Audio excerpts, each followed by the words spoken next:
Chers internautes, bonjour à tous, j'espère que vous vous portez bien. Nous sommes ici avec le pasteur Annie Blessing Domingos pour une édition spéciale, d'accord?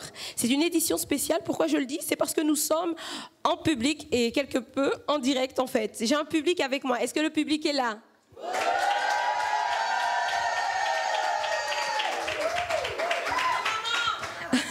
J'ai un public de feu avec moi, d'accord? Aujourd'hui, nous allons aborder un thème essentiel, maman. Que ta parole s'accomplisse pour moi. Je ne sais pas quoi dire. Nous sommes ici dans le cadre d'une conférence et j'ai envie de dire que c'était tellement merveilleux. Si vous avez raté ça, et comme je sais que vous avez manqué ce moment, j'aimerais vous dire, ce n'est pas grave parce que encore là, maman va rappeler quelques points qu'elle a pu aborder avec nous et je pense que vous serez énormément bénis, comme je l'ai été, d'accord? Comme je l'ai été. Alors, qui est le pasteur Annie Blessing Domingos? Tout d'abord, maman, comment vas-tu? Ça va? Ça va, ça va. Ça se passe bien? Très bien, merci. Génial. Alors, le pasteur Annie Blessing Domingos est tout simplement cofondatrice de la CANSI. D'accord? La communauté Alliance Nouvelle Chrétienne Internationale. Elle est également cofondatrice des églises ANC, Alliance Nouvelle Chrétienne en Europe et en Afrique, d'accord? Elle soutient activement le prophète Domingos dans le ministère et c'est également ma maman, d'accord? C'est également ma maman, je suis bénie par sa présence en ces lieux, d'autant plus que la thématique que nous abordons est que ta parole s'accomplisse pour moi. J'ai lu une fois sur la toile que maman a connu une situation que je qualifierais de quand même triste, voilà, de quand même triste. Un jour, on lui a peut-être annoncé qu'elle n'était pas en mesure de porter et de garder des enfants. Mais pourtant, quand je regarde l'histoire de maman, maman a 5 bijoux, 5 diamants. Alors je me pose des questions, maman, comment ça s'est passé? Qu'est-ce qui a été fait? Quel est ton secret? Voilà, c'est un peu les questions que je me pose. Et chers internautes, j'espère que vous aussi, vous avez envie d'entendre toutes ces choses. J'ai avec moi la bonne personne parce que de la stérilité, elle est passée à la fertilité. Voilà, la fécondité, j'ai envie de le dire en ces termes. Alors, elle est maman de 5 diamants, comme elle aime le dire. D'accord? Il y a le bishop Elie David Domingos, ainsi que Lady Sarah Domingos, mon pasteur, le pasteur Daniel Domingos. Il y a également mon héros, le prophète, que j'appelle prophète, Josué Samuel Domingos, et alors également son jumeau Caleb Domingos. Waouh, c'est une famille de serviteurs de Dieu. Maman, je suis en présence d'une très grande autorité. J'espère que ça va. Très bien. Parfait. Les choses sont mises en place, c'est super. Alors nous allons aborder cette thématique, que ta parole s'accomplisse pour moi. Comme je vous l'ai dit, il y a un jour où maman s'est accrochée à une parole de Dieu. Moi je le crois, elle s'est accrochée à une parole de Dieu. Et nous, dans notre vie, encore aujourd'hui, bien que l'on entende la vérité, bien que l'on écoute la vérité, il nous arrive encore de douter, de remettre en question cette vérité et de se poser 1001 questions. Alors, pour maman qui a quand même connu un cas pratique, je me dis que si elle a pu le faire, si elle a pu croire en cette parole et que cette parole a produit du fruit, pourquoi pas pour nous? Pourquoi pas pour vous? Dites-moi. Est-ce que vous êtes d'accord avec moi? Alors, on lui pose les questions? Oui. D'accord. Maman, voilà, tu es notre cible apparemment. Alors, déjà, j'avais une question d'un point de vue identitaire. Parce que lorsque l'on dit à Dieu que ta parole, parce que moi, quand je le dis, je m'adresse à Dieu, que ta parole s'accomplisse pour moi, je me dis, mais déjà moi je suis qui en fait? Qui suis-je? Et alors comment, sur cette terre, déterminer quelque part si l'on est vraiment qui l'on doit être? Comment ça se passe? Comment on en arrive à savoir que je suis la bonne personne, j'ai vraiment ma vraie identité, c'est moi. Ce que je vis là, c'est moi. Ce que je vis là, c'était prévu par Dieu. Comment on arrive à déterminer cela? Suis-je réellement moi? Suis-je réellement celle que Dieu dit que je suis? Comment arriver? Je sais que cette réflexion est passée dans la tête de plusieurs personnes, moi la première. Et alors c'est vraiment une question que je me suis posée et que je te pose, maman. Comment déterminer? Suis-je réellement moi? Comment ça se passe en fait? Ok. Alors, je vais répondre. Je vais d'abord dire qu'on va rester dans le cadre spirituel. D'accord. Dans le cadre des choses de Dieu.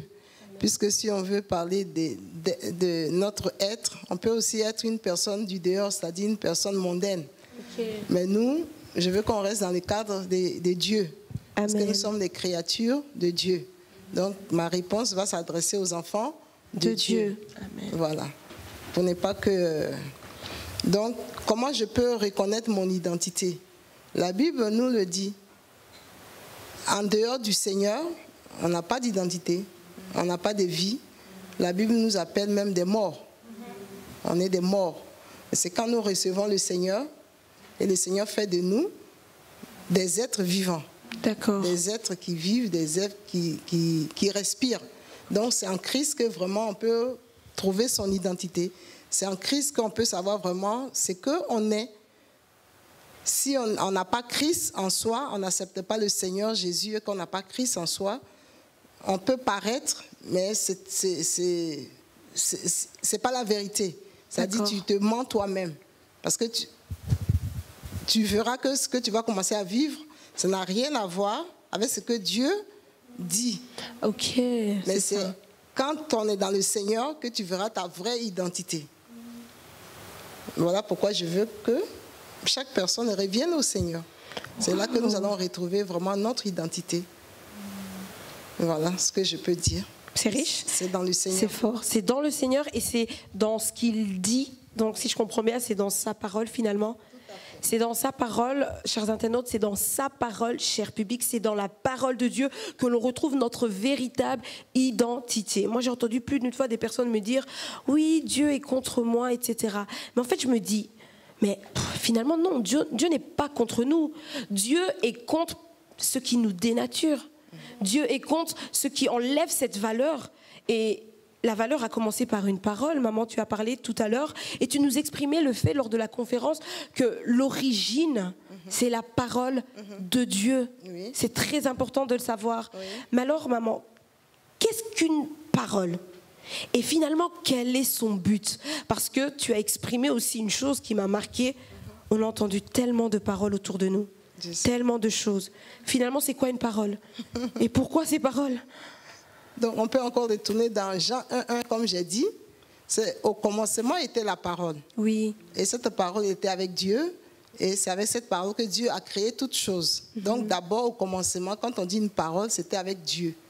Ça veut dire que toutes les paroles qu'on peut se dire ici, on les fabrique. Mais la vraie parole se trouve entre les mains de Dieu. Amen. Maintenant, le but de cette parole, on peut le lire. Hein. On peut voir ça dans 2 Timothée. Oui, je t'en prie, maman. Parce que quand la vraie parole de Dieu sort, on va voir son but dans notre vie. C'est dans 2 Corinthiens 3, à partir de 16. On dit « Toute écriture est inspirée de Dieu. » Vous voyez, utile pour enseigner, pour convaincre, pour corriger, pour instruire dans la justice, afin que l'homme de Dieu soit accompli et propre à toute bonne œuvre. D'accord. Donc voilà déjà le but de la parole. Quand la parole de Dieu sort, son but, c'est ça. Nous rendre propres à toute bonne œuvre. Waouh. Donc le but d'une parole, c'est ça. Si une parole de Dieu sort pour toi et qu'elle ne rentre pas dans ce cadre-là, c'est-à-dire elle ne t'enseigne pas, elle ne te convainc pas, elle ne te corrige pas, ce n'est pas la parole de Dieu. Ok. Très bien. C'est pour ça qu'on doit faire attention à tous ceux qui prophétisent. À Dieu m'a dit ceci. Dieu. Quand Dieu dit quelque chose, ça doit t'édifier, ça doit te convaincre, ça doit te faire du bien. Ça doit t'enseigner, t'apporter quelque chose. Mais si c'est pour autre chose, il ne faut pas mettre foi en ça. Donc c'est-à-dire qu'on reçoit beaucoup de paroles, mais quand ce n'est pas la parole de Dieu, finalement, on s'égare du but. Tout à fait. On s'éloigne vraiment de l'œuvre, finalement, que nous sommes appelés à faire sur cette terre. Tout à fait. Waouh. Et comment déterminer du coup que cette parole correspond à ma personne, que cette parole c'est pour moi, que cette parole c'est pour moi et pas pour mon voisin? Parce que quelquefois la parole de Dieu vient et on a du mal à dire amen, on a du mal à la recevoir, on a du mal à l'accepter. Tu as parlé de correction. C'est vrai, quelquefois la parole vient tellement nous briser dans notre ego finalement, on ne va pas se mentir, nous briser dans notre ego qu'on a du mal à l'accepter au point de la manifester. Ce blocage-là, qu'est-ce qui fait et comment alors du coup se dire cette parole-là était pour moi? Que je le veuille, enfin, je ne sais pas si je peux dire que je le veuille ou pas, mais c'était une parole qui était destinée à ma personne. Elle était pour moi. Ça se passe comment? C'est au niveau de la conscience? C'est quoi en fait qui nous permet de dire, ah mais tiens, cette parole, elle était pour moi. Parce qu'elle est vraie. Je ne sais pas, elle donne une lumière sur ma personne. Elle fait quoi cette parole en moi? Déjà, la parole de Dieu, quand elle sort, elle nous apporte, comme j'ai dit, elle vient pour nous corriger, ainsi de suite. Corriger, mais elle nous enseigner. apporte aussi la foi. Ok. La parole de Dieu doit nous apporter aussi la foi. Puisque c'est avec la foi que nous faisons. On peut le lire aussi dans Hébreu. C'est dans Hébreu. Sans la foi, nul ne peut être agréable à Dieu. C'est avec la foi que nous plaisons à Dieu, que nous sommes agréables à Dieu. C'est pour ça que j'ai dit tout à l'heure, restons dans le contexte de Dieu, contexte biblique. Parce qu'un enfant de Dieu se retrouve par sa foi. Ok. Si tu n'as pas de foi, il ne faut pas croire que. C'est pour ça que tous les mensonges que nous attendons, on nous dit des choses qui ne sont pas bien, nous croyons et cela nous détruit. D'accord. Parce que ce n'est pas une bonne foi que nous mettons dans ces paroles. Ok, donc la foi également que l'on met dans ce que l'on entend, finalement, ça peut se révéler être un problème. Ne pas mettre foi à n'importe quoi, mais mettre foi en la parole de Dieu. Tout à fait. D'autant plus qu'elle nous relève et elle nous instruit. Elle réanime notre foi. Waouh. C'est important. C'est merveilleux, maman. Alors, comment peut-on arriver, la thématique étant que ta parole s'accomplisse pour moi, comment peut-on arriver justement à ce que cette parole s'accomplisse? Parce que plus d'une fois on a entendu les promesses de Dieu.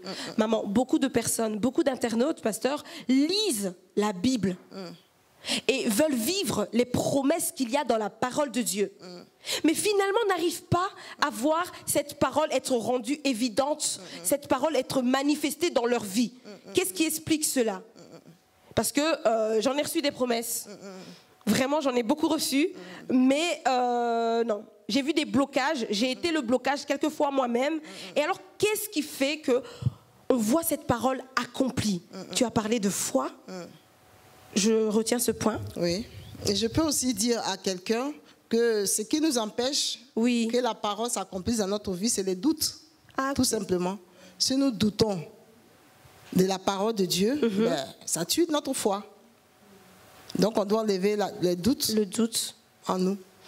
Tu as parlé tout à l'heure que tu es venu ôter un vêtement. Et ça peut être un vêtement de doute? Tout à fait. Ça peut être un vêtement de honte? Tout à fait. D'accord. Tu as connu une situation plus ou moins compliquée il y a de cela des années, parce que finalement aujourd'hui c'est un miracle. Hein. Oui. C'est un miracle. Alors comment ça s'est passé quand tu as appris justement que voilà, tu n'étais pas en mesure de porter et de garder la vie en toi? Comment ça s'est passé pour toi? Mais comme toute personne, comme toute femme, tu es dans un foyer et que tu désires avoir un enfant et qu'on te dit que c'est compliqué pour toi d'avoir l'enfant et tout, bah, notre humain parle. Tu te dis, mais c'est pas possible. Donc, ça veut dire quoi? Je vais rester sans enfant? Ou comment est-ce que ça va se passer? Et ça fait beaucoup de choses en toi. Ça te crée les doutes aussi, la peur, la crainte. Il y a beaucoup de choses. Donc notre chair parle en fait. Notre chair aussi peut parler.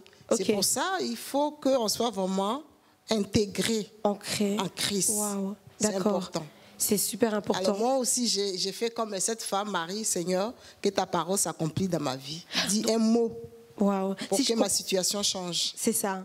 Et j'ai vu ma situation changer. Amen, amen. Oui, je peux le confirmer. Je peux le confirmer, donc si je comprends bien... Mais avant de prendre cette parole, comme tu l'as prise et que tu as dit, voilà Seigneur, je veux que cette parole aussi pour moi soit réelle et soit vraie. Est-ce qu'il faut que cette parole, avant que tu puisses la prendre parce que tu l'as entendue, parce que tu l'as lue, est-ce qu'il faut qu'elle soit en toi? Oui, cette parole doit être en toi. Déjà, il faut aimer le Seigneur aussi. Parce que tu t'adresses à qui? Tu ne t'adresses pas à un arbre, ni à un objet. Tu t'adresses bien à une personne. Et le Seigneur, c'est une personne. Il écoute, il attend. Tout comme il corrige, etc. Tout à fait. Waouh, maman, donc, merci il faut beaucoup. aimer Dieu Il faut s'approcher de lui et croire que ce que tu lui dis, il écoute. Très bien, parce que j'allais poser justement la question, quelles seraient important. les actions que l'on peut faire pour voir cette parole s'accomplir. Donc, aimer Dieu. Finalement, l'amour, c'est une action, d'accord? L'amour, c'est une action. On se le rappelle, on le retient. Aimer Dieu, s'approcher de Dieu. S'approcher de Dieu. Croire qu'il existe. D'accord. En fait, lui être agréable, comme Lui tu as être dit. agréable, Ok. croire qu'il existe, qu'il est le rémunérateur de ceux qui le cherchent. C'est ça. Quand nous cherchons Dieu, ben, nous le trouverons sur Wow. notre chemin. Ok. Donc, pour quelqu'un qui se dit, mais Seigneur, comment ta parole va s'accomplir dans ma vie? J'aimerais te dire que tu t'adresses au rémunérateur. Je souligne, maman, tu as dit rémunérateur. Tu t'adresses au rémunérateur. Donc, finalement, qu'est-ce que tu cherches? À toi-même essayer à avoir un salaire. À toi-même essayer d'être par tes propres moyens. Oh là là, tu as employé ce terme et ça m'a fait beaucoup de bien parce que tu as dit la vérité. Tu as dit par tes propres efforts. Qu'est-ce que tu cherches à avoir ce que finalement le rémunérateur a? C'est lui qui a ce que nous devons avoir. Tout à fait. Maman, je veux que cette parole s'accomplisse pour moi. Est-ce que vous êtes d'accord? Amen. Est-ce que quelqu'un veut que cette parole s'accomplisse? Alléluia, waouh, ok, gloire à Dieu. Alors, est-ce que toi, maman, tu peux dire aujourd'hui, en tant que pasteur, en tant que mère, en tant que femme accomplie dans la société, est-ce que tu peux dire que la parole de Dieu s'est accomplie pour toi? Oui, Tu le confirmes, tu le dis? je le confirme, je le dis. Waouh, Parce que j'aime Jésus, oui, je fais la paix avec Jésus, je marche avec Jésus, j'ai la foi amen, et je crois que lui aussi, de la façon que je l'aime, lui aussi, même comme ça. amen, Et c'est lui qui accomplit toutes choses dans ma vie. amen. J'aime Voilà. ta foi, maman. Donc je ne peux pas être stérile, je ne peux pas être oisif. Merci, stérile. On est beaucoup trop souvent encore stérile, mais pas d'un point de vue, enfin, pas un problème de conception ou quoi que ce soit. Dans Mais notre âme, voilà, c'est ce que j'allais dire. Vraiment, dans notre âme, les souffrances que l'on a, qui nous rendent stériles, qui nous empêchent finalement de manifester ce plein de Dieu en nous. Comment ça se passe, les maman? promesses de Dieu, de prendre les promesses de Dieu. Donc, si je comprends bien, pour une personne qui a connu une forme de stérilité, que ce soit parce qu'elle est mère et qu'elle n'arrive pas à concevoir, ou pour une personne qui est rendue stérile suite aux circonstances de vie, si je comprends bien, il y a une seule solution, la parole de Dieu. Tout à fait, c'est le remède. C'est le remède. Dis à ton voisin, c'est le remède. C'est le remède. Non, confirme-le-lui avec un grand sourire, c'est le remède. Et nous avons besoin de ce remède, maman. Tout à fait. J'ai besoin de ce remède et merci. Merci pour cet apport. Merci pour ton secret. Finalement, ton secret, c'est la parole de Dieu. Rien que la parole. Est-ce que je peux dire que c'est aussi simple que ça? Parce que quand tu dis la parole, j'ai envie. Et il faut désirer, Ok. il faut vouloir. Ok. Et cela D'accord. va t'arriver. Si toi aussi tu le veux, tu peux dire que ta parole s'accomplisse pour moi. Si toi aussi tu le désires, tu peux dire que ta parole s'accomplisse pour moi. Chers internautes, je ne sais pas si vous avez des questions, mais si vous en avez, vous pouvez les poser. Ici, dans la salle, je ne sais pas s'il y a des questions, si on a déjà recueilli les questions, d'accord? Mais si vous avez des questions, vous pouvez les poser. N'hésitez pas, donnez vos questions. En fait, j'ai l'impression que tout le monde était super attentif. Et donc, finalement, les questions, maman a répondu à tout. C'est ça? Il n'y a aucune question. Donc, personne ne lève la main pour dire, moi, j'ai une petite question tout de même. Waouh, c'est que maman, tu as tout dit. Finalement, tu as raison. La parole de Dieu, c'est le remède. La parole de Dieu, finalement, met un point final à tout. Donc, quand Dieu a le dernier mot, que t'importe ce que les autres disent. Quand Dieu a le dernier mot, que ta parole s'accomplisse pour moi.